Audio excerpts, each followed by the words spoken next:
Mis primeras palabras no van a ser de agradecimiento, ahora vendrán, sino de unirme a la memoria de todo lo vivido ese 29 de octubre en la Dana que todos conocemos ya en el mundo entero como la Dana de Valencia.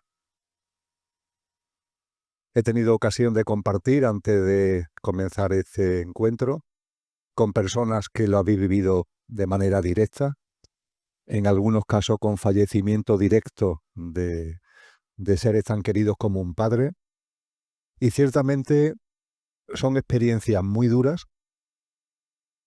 que también es verdad que se pueden vivir tanto en el momento como posteriormente de manera diferente en función del estado de conciencia de cada uno.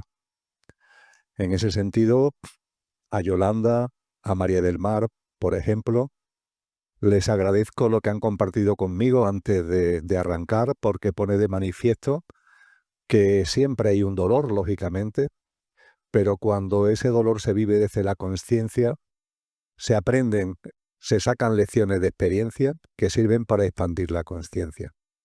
Ninguna de las almas que desencarnaron en aquel momento han muerto, todas están vivas. Seguro que cuando las recordamos con corazón y amor se hacen presentes en esa comunicación sutil de la que nos hablaba Agustín de Hipona, cuando con relación a su hermano fallecido decía algo tan hermoso como: no lo mencionemos con solemnidad cuando nos acordamos de él, no le cambiemos el nombre como siempre lo hemos llamado, porque está aquí, simplemente al otro lado de la habitación, en la habitación de al lado. Cuando la conciencia la vamos abriendo, este tipo de cosas sabemos que pertenecen a la realidad. Y como también me comentaba Yolanda, también vamos percibiendo que lo que no pertenece a la realidad es donde estamos, por la cantidad de niebla, de confusión que hay. Vamos a hablar sobre ello en esta tarde. Y también permitirme que, además del recuerdo a todas las almas desencarnadas en aquel momento, también tenga un recuerdo para todas las almas encarnadas que se volcaron, aquí hay muchas, que se volcaron en solidaridad, en cooperación, en apoyo, individualmente, colectivamente, poniendo de manifiesto como en su marco nos decía la Madre Teresa de Calcuta. Ella decía: en una guerra se dan los actos de odio más tremendos que pueden salir del ser humano. Pero ojo, también los actos de amor. También los actos de amor. La Dana de Valencia ha servido también para poner de manifiesto que en tesituras tan duras también pueden salir los mayores y más maravillosos actos de amor. Y permitirme que, como modestamente colaboré con ello, eso lo personifique en Pedro Gil y en la Fundación Valenciana de Meditación, como simple muestra de las muchos colectivos y muchas entidades que se volcaron en apoyo y en solidaridad. Así que un recuerdo sentido para todos ellos. Dicho esto, pasamos a los agradecimientos, que no son protocolarios. En este caso tengo que comenzar por agradecimiento a José Miguel, ¿vale? Yo creo, José Miguel, que físicamente nunca nos habíamos visto, ¿no? Sí, ¿no? Pues no lo recordaba yo, José Miguel. Y José Miguel hace ya muchos años que viene colaborando, por ejemplo, en el blog que gestiono a través de sus escritos. Ahora colabora también en la comunidad de Telegram que tenemos del proyecto de conciencia y sociedad distópica. Y bueno, como ya él mismo se ha declarado y Aurelio ha recordado, es un cubano afincado entre nosotros, pero que no pierde ni el acento ni el gracejo cubano, como creo que todos hemos puesto de manifiesto. Y qué bello lo que nos ha resumido en ese poema, que podíamos de alguna forma sintetizar en la frase de esa voz que nos habla continuamente y nos dice: yo solo soy eso, la vida a cada instante, la vida de momento en momento, la vida en el aquí y ahora. Ojalá esa voz la tuviéramos presente con más frecuencia, porque la vida, sin ningún tipo de duda, es este momento. Y para vosotros y para mí, la vida es este momento, el que estamos aquí ahora compartiendo. Y en ese sentido, pues en nombre propio, pero también creo que en nombre de vosotros y de vosotras, agradecerle a Aurelio y a tú mismo la organización de este evento. Son ya muchos los años que venimos realizándolo, y Aurelio siempre está a disposición para que todo marche además de manera impecable. Me recordabais algunos, siempre en el mes de abril. Pues sí, siempre por lo menos lleva ya mucho tiempo siendo en el mes de abril. Cambiamos la fecha en función de la Semana Santa. Este año la Semana Santa es un poco más tardía, el encuentro es antes. La semana que viene, el año que viene, como el tiempo va tan rápido, es casi la semana que viene, pero bueno, hay que ser correctos. El año que viene, la Semana Santa se adelanta, sin embargo, es en la segunda quincena de marzo, con lo que este encuentro será en abril, pero después de Semana Santa. Así que, Aurelio, muchas gracias. Y muchas gracias, desde luego, a vosotras y a vosotros por vuestra asistencia, sin ningún tipo de duda, pero sobre todo por vuestra presencia.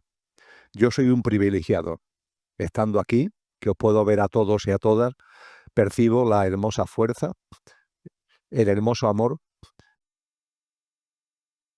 No me gusta utilizar mucho la palabra energía porque sirve lo mismo que para un roto que para un descosido, pero en definitiva también la hermosa energía de alta vibración que estáis generando en este encuentro. Y a partir de ahí, hablaba Aurelio del periódico El Clarín, un periódico de mucho prestigio y peso en Argentina. La anécdota sobre el Betis la voy a dejar a un lado. Para los que sois del Valencia, no sé cómo habrá quedado, pero yo cuando venía para acá estaba a punto de terminar y está, ¿eh? Por fin ha ganado el Valencia. Magnífico, magnífico. Aquí se están alegrando los amigos de Valencia, yo también me alegro, y los amigos de Barcelona que andan por ahí me temo que también están ahí celebrándolo. Yo cuando venía para acá iban empate a 1 y estaban en el descuento. Pero es verdad que el Valencia estaba haciendo contragolpe peligrosillos. Bien, lo que sacaba el periódico El Clarín forma parte de la rivalidad sana, que hay en la ciudad de Sevilla entre el Betis y el Sevilla. Los derbis Betis-Sevilla son derbis muy especiales. Este último pues congregó en el campo a casi 60.000 personas que lo viven de una forma muy, muy intensa, y la noticia del Clarín hacía referencia a ello. Y solamente con esa rivalidad sana, le pido a los del Valencia que sigan la racha, por favor, que sigáis la racha, que el próximo partido es contra el Sevilla, así que por favor, dicho desde el cariño a mis amigos que tengo mucho y familiares del Sevilla, pero no puedo evitar esta rivalidad sana, que si es sana, es divertida y es estupenda. Bien, pero lo del Clarín me va a servir, ya dejando la broma a un lado. Al mencionar al Clarín, ha dicho Aurelio, es un periódico que podemos de alguna forma marcar alguna similitud eh, por su peso social con El País en España, ¿verdad? Bien, pues yo me voy a remontar al País. No estaba preparado con Aurelio, pero me lo ha puesto muy fácil. Voy a remontarme al País en su edición del primer domingo del año 2025. Una edición muy especial. Esa edición del diario El País arrancó con una portada que, si compráis el periódico en papel, cogía toda la página. Si lo veis en internet, también está muy destacado. Y el titular de la portada del País del 5 de enero, primer domingo del año 2025, decía: hacia el nuevo orden mundial. Hacia el nuevo orden mundial. Después, lógicamente, había una serie de comentarios, etcétera, etcétera. Pero fijaros el titular. Me llamó la atención porque, hombre, en determinados círculos hace tiempo que se viene hablando del nuevo orden mundial, pero forma parte, por así decir, de un argot, de una manera de hablar de círculos muy reducidos, y que incluso desde el punto de vista del establishment y de los medios de comunicación que pertenecen al establishment, no se quería entrar en eso, ¿no? Y sin embargo, mirar por dónde un periódico de referencia, un medio de comunicación de referencia español, comienza el año, primer domingo del año, con este titular: hacia el nuevo orden mundial. ¿Cuántas veces hemos hablado aquí, en los encuentros que tenemos anualmente, de esa expresión de la cultura maya, que es la sala de los espejos. ¿Cuántas veces, amigos y amigas? Esa sala de los espejos que ellos nos decían que llegaría en un momento concreto a la humanidad cuando estuviéramos cercanos a un cambio de ciclo, lo que coloquialmente llamamos el surgimiento de una nueva humanidad, y que cuando nos estuviéramos acercando a ese momento, todo estaría a la vista. Si lo pensamos, es lógico, ante un cambio de ciclo, el final de un ciclo y el inicio de otro, un gran cambio de ciclo, las almas encarnadas tienen que tener un contexto para darse cuenta, para tomar conciencia. Que lo hagan o que no lo hagan ya es otra cosa, eso depende de cada cual.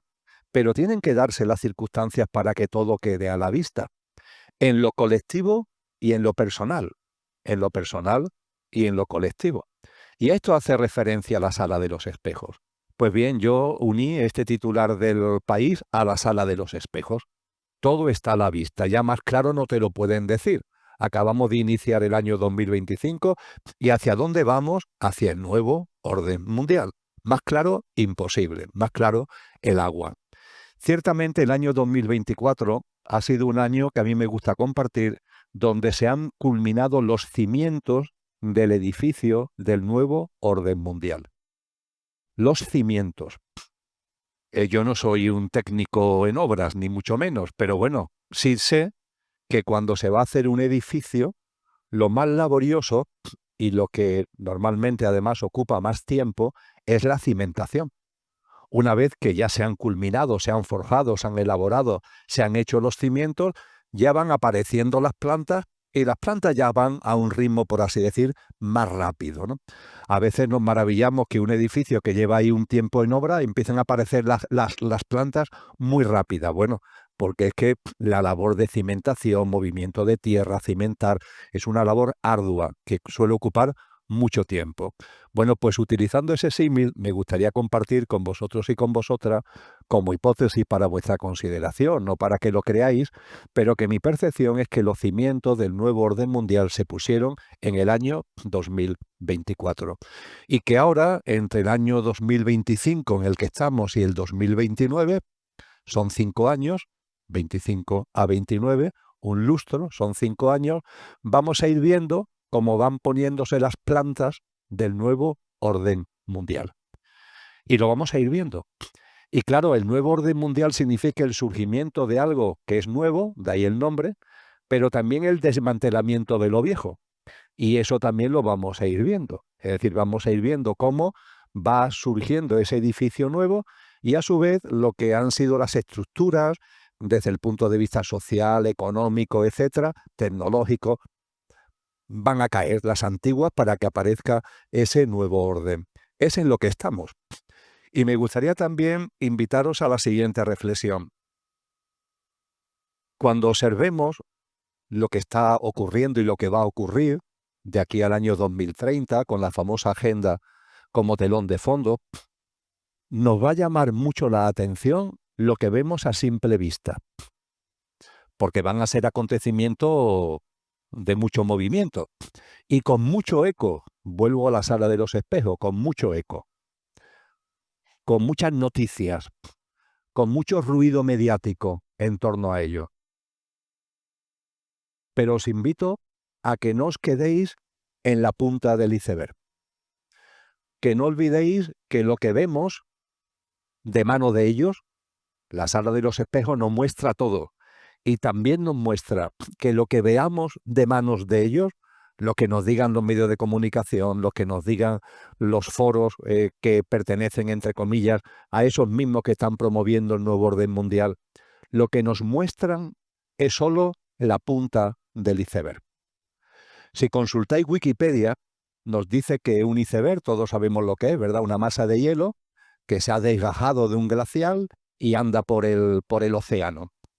Nos dice Wikipedia que si tuviéramos delante un iceberg, lo que vemos es el 18% del iceberg, porque el 82% está por debajo del agua y por tanto no lo vemos. Y lo que vemos que ocurre en la punta del iceberg ocurre por lo que está pasando debajo. Por ejemplo, si percibimos que la punta del iceberg se está deshelando, ¿ese deshielo a qué se debe? Podemos pensar que se debe a que la temperatura del ambiente ha subido. No, no se debe a eso. Se debe a que la parte del iceberg que no vemos ha entrado en contacto, el 82% del iceberg que no vemos, ha entrado en contacto con aguas cálidas, con corriente de agua cálida, y eso es lo que está provocando el deshielo del iceberg. Si el 82% del iceberg siguiera en contacto con aguas frías, aunque la temperatura en superficie fuera más alta, se mantendría el iceberg helado. Cuando lo vemos deshelarse es porque lo que no vemos ha entrado en contacto con aguas subterráneas cálidas que están provocando el deshielo del iceberg que nosotros vemos en su punta. Y es tan importante que seamos conscientes de que lo que aparece en las televisiones, en los medios de comunicación, etcétera, etcétera, es la punta del iceberg. No lo olvidéis, porque nos pueden confundir y de hecho nos confunden con esto. Lo que está ocurriendo debajo del iceberg es algo muy sencillo. Lo que está ocurriendo en la parte del iceberg que no vemos es algo muy sencillo de entender. Enormemente sencillo. Este sistema, cuando hablo de sistema me refiero a los que dominan el sistema socioeconómico, aquellos que a través del sistema socioeconómico dominan, controlan el entramado político institucional, e igualmente dominan y controlan el complejo tecnológico y militar, esos que están al frente de este sistema, el cristianismo lo llama así, sistema, también a veces lo llama mundo, pero no mundo como el planeta, sino mundo como sistema. Los que están ahí hace ya tiempo dirigiendo este mundo, este sistema, ante el nuevo orden mundial, están en batalla auténtica entre ellos. Están en una lucha abierta entre ellos para ocupar las posiciones de privilegio de ese nuevo orden mundial. Lo que denominamos coloquialmente la élite son muy pocos. Eso también lo hemos hablado aquí en más de una ocasión. Son muy pocos. No hace mucho, en el proyecto este de Conciencia y Sociedad Distópica, en la comunidad de Telegram, publicamos un artículo donde se recogen las grandes fortunas personales, las grandes fortunas familiares, los paquetes accionariales de las grandes corporaciones tecnológicas y los fondos de inversión más importantes que hay en el mundo. Esto es también punta del iceberg. Es decir, tenemos datos de quiénes son las personas más ricas. Tenemos datos de cuáles son las familias con mayor fortuna. Tenemos también información de las corporaciones, de las grandes corporaciones transnacionales, fundamentalmente tecnológicas, pero también hay otras. Y tenemos los datos de los fondos de inversión y de lo que manejan los fondos de inversión. Cuando todo esto lo ponemos a la vista, ahí están lo que está dominando el sistema socioeconómico, el entramado político institucional y también igualmente el complejo tecnológico y militar. Pero claro, si bajamos a la punta del iceberg, podíamos comprobar que si unimos todo eso y empezamos a contarlos, estamos hablando de muy pocas personas. Porque finalmente esos paquetes accionariales, por ejemplo, o los que están detrás de los fondos de inversión, por ejemplo, son habas contadas, son muy pocas personas. A mi modesto entender, no son más de 40 en estos momentos. Y no solamente no son más de 40, sino que cada vez son menos, porque están en pugna entre ellos. Estas personas que acumulan y acumulan y acumulan, estas personas, entre ellas no hay amistad, entre ellas no hay hermandad. Están, como decía hace un momento, en lucha para tener más. Son personas ególatras, son personas egoístas al máximo y entre ellos están en lucha. Y esta lucha se ha acentuado en estos momentos porque lo que se está jugando es las posiciones de privilegio para un nuevo sistema, para un nuevo orden, para ese nuevo orden mundial. Y eso es lo que está ocurriendo por debajo, en la parte que no vemos del iceberg. ¿Qué es lo que vemos nosotros en la punta del iceberg? Muchos conflictos, muchas tensiones. Ojo, esos conflictos y tensiones tienen que ver con lo que está pasando por debajo. verbigracia, por ejemplo. Todo lo que tiene que ver con las noticias que ahora están más en el candelero, lo de Ucrania, por ejemplo. Los intentos de que la guerra termine, o no digamos ya lo de los últimos días, el tema de los aranceles, ¿no? Que todos los medios de comunicación están hablando. Esto tiene un sentido. Aquí, aunque a veces nos digan cosas para confundirnos, aquí no se da puntada sin hilo. No están locos. Este tío está loco. No, no, aquí no hay loco. En esos niveles no hay locos. Nos pueden parecer locos, pero no hay locos. Ahí no llegan locos. Ahí llegan gente que tiene, yo no digo que ellos por sí mismos, pero son como marionetas de gente que tiene mucho peso y mucho poder, y los que aparecen en la punta del iceberg no son locos, son marionetas, pero esas marionetas saben lo que hacen bajo la dirección de aquello que no se ven.